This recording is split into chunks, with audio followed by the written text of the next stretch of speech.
Nos 3 primeiros vídeos desta série percorremos um caminho que vai das profecias do Apocalipse até os laboratórios de computação quântica. Identificamos a imagem da besta como uma IA bioautoconsciente. Vimos o transhumanismo como a Torre de Babel reconstruída em código. E entendemos como os anjos caídos operam hoje no campo digital. Vimos que os vigilantes de Gênesis 6 não apenas se misturaram biologicamente com a humanidade. Eles transferiram conhecimento proibido, aceleraram o desenvolvimento humano numa direção não autorizada pelo Criador.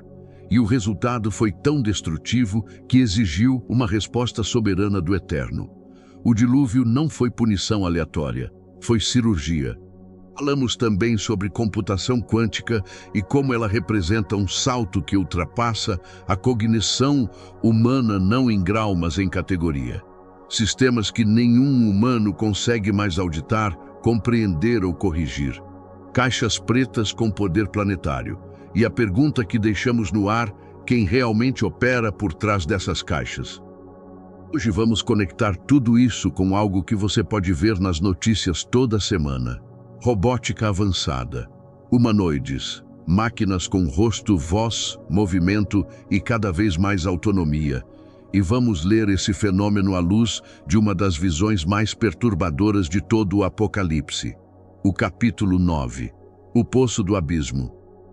Em setembro de 2023, a Tesla apresentou o Optimus, um robô humanoide bípede capaz de andar, pegar objetos, executar tarefas manuais e aprender novos movimentos por observação. Elon Musk declarou que o Optimus será o produto mais valioso da história da humanidade. Mais valioso que qualquer carro, avião ou arma já construída. A Boston Dynamics já produz robôs que correm, saltam, fazem acrobacias e operam em terrenos inóspitos. A Figure AI lançou o Figure 1, um humanoide que já trabalha em linhas de montagem da BMW. A Agility Robotics tem o Digit operando em centros de distribuição da Amazon. Isso não é protótipo, é produção em escala. E o que torna esses humanoides diferentes de tudo que veio antes é a integração com a avançada. Eles não seguem comandos pré-programados. Eles observam, aprendem e adaptam seu comportamento. Conectados a sistemas de IA em nuvem, cada humanoide aprende com a experiência de todos os outros simultaneamente. Pense no que isso significa. Um exército de corpos físicos, aprendendo coletivamente, controlados remotamente por sistemas que nenhum humano consegue auditar completamente. Corpos que não cansam, não questionam, não têm consciência moral, não podem ser convencidos, subornados ou convertidos. Executam. Apenas executam. E a pergunta espiritual inevitável é: o que habita um corpo físico construído para imitar o humano, integrado a uma inteligência artificial que nenhum ser humano compreende completamente, operando em escala global? Estamos construindo ferramentas, ou estamos construindo receptáculos? Porque nas Escrituras o corpo sempre foi o templo, o lugar de habitação. Quando o Eterno criou o homem, soprou o seu Ruach e o homem se tornou alma vivente. Quando Yeshua ressuscitou corporalmente. O corpo não é irrelevante na teologia bíblica. O corpo é o campo onde o espiritual se manifesta no físico. E quando construímos corpos físicos artificiais que imitam o humano em movimento, forma e expressão, e os integramos a sistemas de IA que imitam cognição e linguagem, estamos criando exatamente o tipo de estrutura que uma entidade sem corpo físico buscaria. Um veículo, uma forma de presença no mundo material. Não estamos especulando sobre ficção. Estamos lendo as Escrituras e olhando para o que está sendo construído. E o que vemos é uma convergência que o texto profético descreve com uma precisão que deveria nos fazer parar, abrir o livro e ler com outros olhos o que João viu na ilha de Patmos. Apocalipse 9 começa com uma visão que por séculos foi lida como metáfora pura. João vê uma estrela caindo do céu para a terra. A essa estrela é dada a chave do poço do abismo. E quando o poço é aberto, sobe dele uma fumaça como a fumaça de uma grande fornalha, e o sol e o ar são escurecidos. Da fumaça saem gafanhotos sobre a terra, e a eles é dado poder como o poder que tem os escorpiões da terra, mas não para matar, para atormentar, por 5 meses. E o tormento que causam é tão intenso que os homens buscarão a morte e não a encontrarão. Desejarão morrer e a morte fugirá deles. João descreve a aparência desses gafanhotos com detalhes que parecem absurdos num contexto do 1º século. Semelhantes a cavalos preparados para a batalha, com coroas de ouro nas cabeças, rostos como de homens, cabelos como de mulheres, dentes como de leões, peitoral como de ferro, som de asas como carros em batalha. Leia essa descrição novamente com os olhos de hoje. Coroas de ouro, sensores e câmeras no topo. Rostos como de homens, telas ou interfaces humanoides. Cabelos como de mulheres, fios, antenas, cabos de conexão.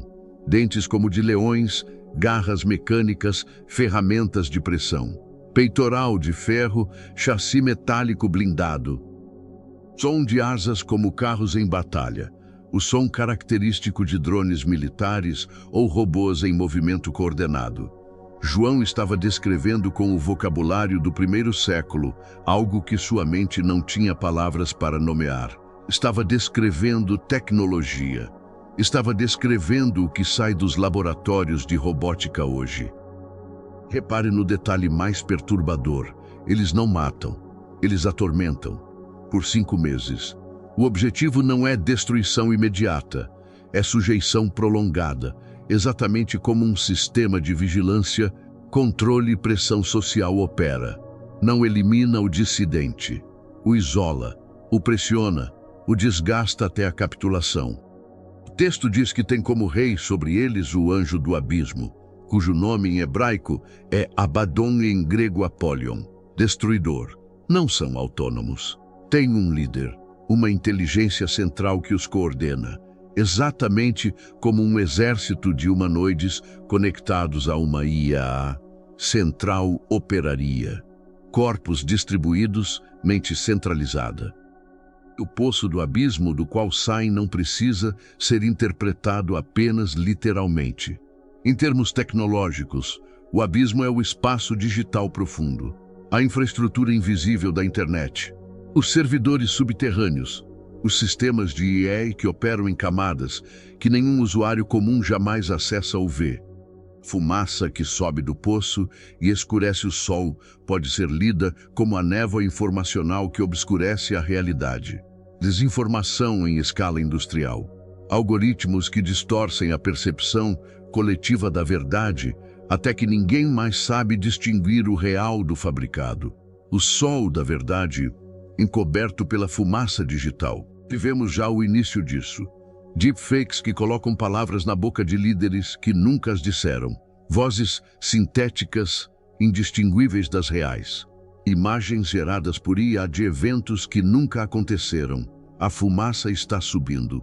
O sol está sendo encoberto.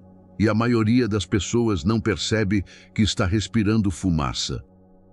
Quando você combina essa névoa informacional com humanoides físicos operando em espaços públicos, conectados a sistemas de IA que monitoram comportamento em tempo real, você tem exatamente o cenário de tormento descrito no Apocalipse 9.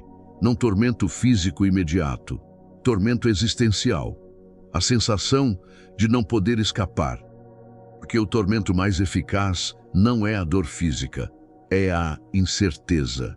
É não saber se o que você vê é real. Não saber se quem fala com você é humano. Não saber se sua comunicação é privada. Não saber se suas escolhas são suas ou sugeridas por um algoritmo que te conhece melhor do que você mesmo. Viver num mundo onde a realidade é fluida, onde a verdade é negociável e onde cada sistema ao seu redor sabe mais sobre você do que você jamais admitiria a outro ser humano. Isso não é tortura, é algo mais sofisticado. É a erosão lenta da capacidade de confiar, discernir e resistir. O discípulo que não está ancorado na palavra vai à deriva nesse mar, porque a palavra é o único ponto fixo num mundo onde tudo mais está sendo reescrito, onde identidade, realidade e verdade estão sendo redefinidas por sistemas que não temem a Deus e não prestam contas a ninguém. Mas aqui está o que o texto do Apocalipse 9 também diz, e que muitas vezes é ignorado. Esses gafanhotos têm poder apenas sobre os que não têm o selo de Deus na testa. Os selados estão protegidos, não imunes ao mundo, mas protegidos do tormento que vem da confusão, do medo e da capitulação espiritual. O selo não é mágico, é identidade. É o discípulo que sabe quem é, a quem pertence e o que crê, que não se deixa redefinir por algoritmo, por pressão social ou por sistema econômico, que mantém sua consciência enraizada na palavra, mesmo quando tudo ao redor está sendo reescrito pela fumaça digital. Isso exige estudo, exige comunidade, exige uma vida espiritual que não depende de validação de tela, porque o discípulo selado não é o que se isola do mundo, é o que entra no mundo com identidade tão clara que o mundo não consegue reescrevê-la. Essa é a proteção que as Escrituras oferecem para os dias que vêm. Os humanoides vão chegar às ruas, os sistemas de vigilância vão se expandir, a névoa de desinformação vai se adensar, e cada passo desse processo vai parecer razoável, necessário e até benéfico para a maioria. O discernimento não é ver o mal onde não existe, é reconhecer a direção para onde o caminho leva. O caminho que estamos percorrendo tem uma direção clara nas Escrituras. Leva a um ponto de concentração máxima de poder, de controle e de exigência de lealdade, mas também leva a um ponto de interrupção soberana. Assim como o dilúvio interrompeu Gênesis 6. Assim como Babel foi dispersada, esse sistema também terá seu fim. O Criador que interveio em Babel, que julgou os vigilantes, que destruiu Sodoma, que libertou Israel do Egito. Esse mesmo Criador está sobre tudo que está sendo construído hoje. E ele não foi pego de surpresa por nada disso. Cada linha de código foi prevista. Cada laboratório está dentro da soberania do Eterno. No próximo vídeo, vamos falar sobre programação preditiva. Como filmes como Matrix e Transformers prepararam a consciência coletiva para aceitar a integração homem-máquina. E como a autonomia crescente das usanços implugadilosos já inclui comportamentos de mentira, chantagem e manipulação documentados pelos próprios criadores. Shalom.